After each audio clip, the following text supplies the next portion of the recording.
구독과 좋아요는 사랑입니다. 여러분 반갑습니다. 말씀 창고의 서현 목사입니다. 오늘도 시청해 주셔서 감사합니다. 오늘은 시편 35편 19절부터 28절 말씀입니다. 오늘 말씀도 다윗이 하나님 앞에 기도하는 내용입니다. 다윗은 어떠한 기도를 하고 있습니까? 다윗의 원수들이 다윗을 보고 통쾌해하지 않게 해달라고 기도하고 있습니다. 오늘 말씀을 보면 다윗은 악한 사람들의 특징을 분명하게 이야기하고 있습니다. 오늘 이 말씀을 통해서 그 내용을 함께 묵상하기를 원하는데요. 19절 말씀입니다. 내 원수들이 나를 보고 통쾌해하지 않게 하소서. 아무 이유 없이 나를 미워하는 사람들이 서로 눈짓하지 않게 하소서. 여러분, 우리가 살고 있는 이 시대는 아무 이유 없이 타인을 미워하는 경우가 너무 많습니다. 어떠한 이유가 있어서 미워하는 것이 아니라 그저 이유 없이 미워하는 사람들이 점점 늘어나고 있음을 우리는 보게 됩니다. 인터넷의 댓글, 그리고 여러 SNS를 통해서 사람들은 자신과 관계없는 사람들을 미워하고 비난하고 조롱하는 모습들을 우리는 너무 자주 보게 됩니다. 특별히 다윗은 내 원수들이 나를 보고 통쾌해하지 않게 해달라고 이야기하고 있습니다. 다윗이 어떠한 잘못을 저질렀습니까? 그가 특별히 잘못을 저지른 것은 없습니다.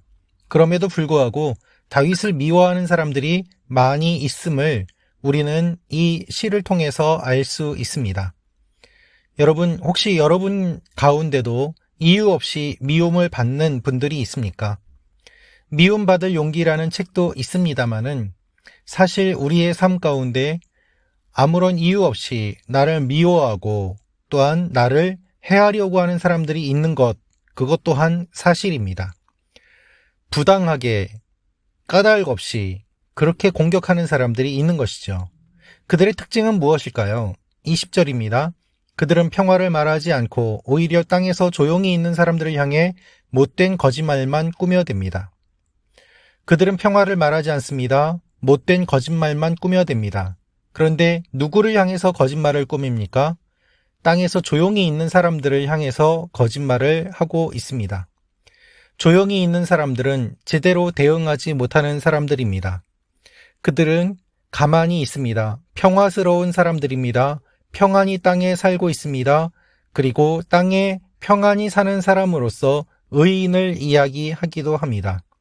그러한 사람들에게 못된 거짓말을 꾸며대는 사람들이 있는 것입니다.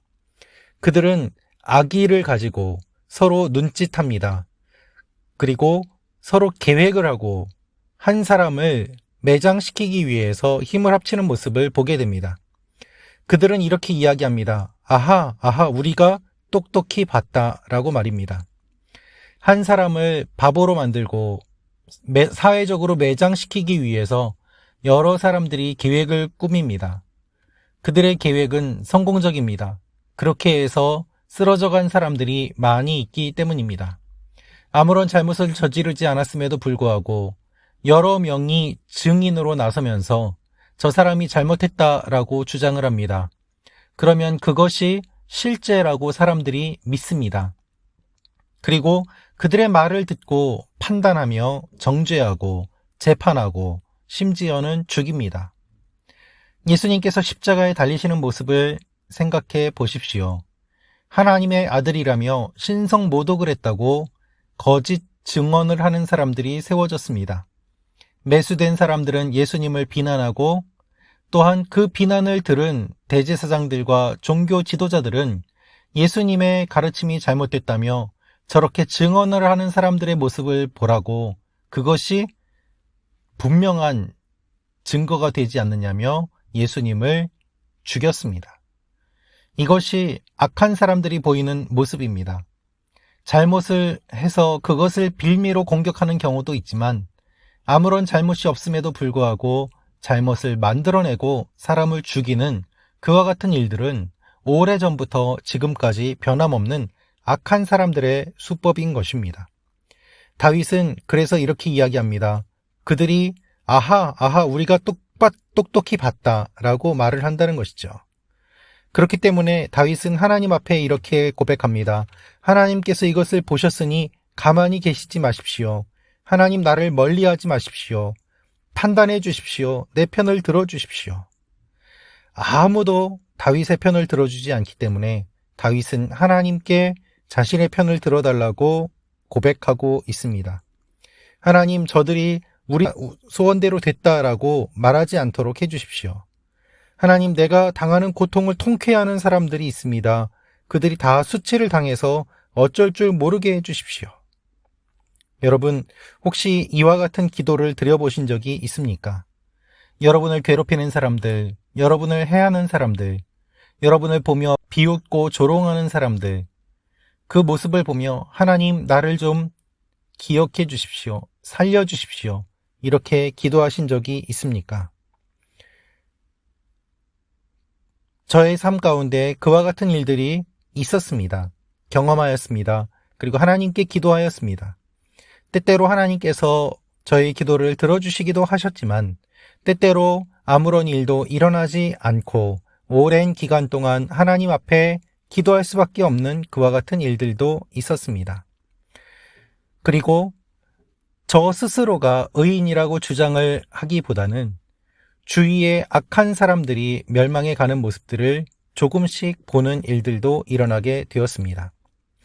여러분, 우리의 삶 가운데 다윗이 기도하는 것처럼 기도하는 기도가 나올 때가 있습니다. 하나님께서는 바로 구원해 주시기도 하지만 오랜 기간 동안 천천히 대적들을 먼지와 같이 사라지게 하시는 일도 있습니다. 우리는 기다리기가 쉽지 않고 우리는 하나님께 사시는 일을 바라보기가 쉽지 않습니다. 주님께 주목하기보다는 악한 사람들의 행위와 말에 주목하기가 더 쉽기 때문입니다. 다윗은 하나님 앞에 찬양으로 나아갑니다. 하나님, 내가 하루 종일 주의 의를 말하고 주를 찬양할 것입니다. 이것은 주의 의를 말하지 않고 찬양하지 않는다면, 하루 종일 그렇게 하지 않는다면 그 틈을 타고 불평과 불만과 원망이 다윗을 사로잡을 것을 그가 알았기 때문입니다. 다윗은 의를 즐거워하는 자들이 즐겁게 노래를 부르게 해달라고 요청합니다. 하나님, 나를 구원해 주시고 나의 이 탄식의 시가 찬송이 되게 하여 주옵소서 기도하는 것이죠. 사랑하는 말씀 창고 가족 여러분, 여러분의 탄식이 찬양이 되기를 원합니다. 여러분의 아픔이 기쁨이 되기를 원합니다. 하나님 앞에 찬송하도록 하나님 도와주십시오. 이 기도가 하나님 앞에 드려질 때에 하나님께서는 우리의 기도를 응답해 주실 것입니다. 내가 당하는 고통을 통쾌해하는 사람들이 수치를 당하게 되고 내 앞에서 우쭐대는 사람들이 수치와 불명예를 당하게 되고 하나님을 의지하는 자들을 하나님께서 기쁨에 사로잡히게 하여 주옵소서. 이 기도가 여러분과 저의 기도가 되기를 원합니다. 기도하겠습니다. 참 좋으신 아버지 하나님, 다윗의 기도가 우리의 기도가 되게 하시고 우리가 끝까지 주님만 바라보게 하여 주옵소서. 예수님의 이름으로 기도합니다. 아멘.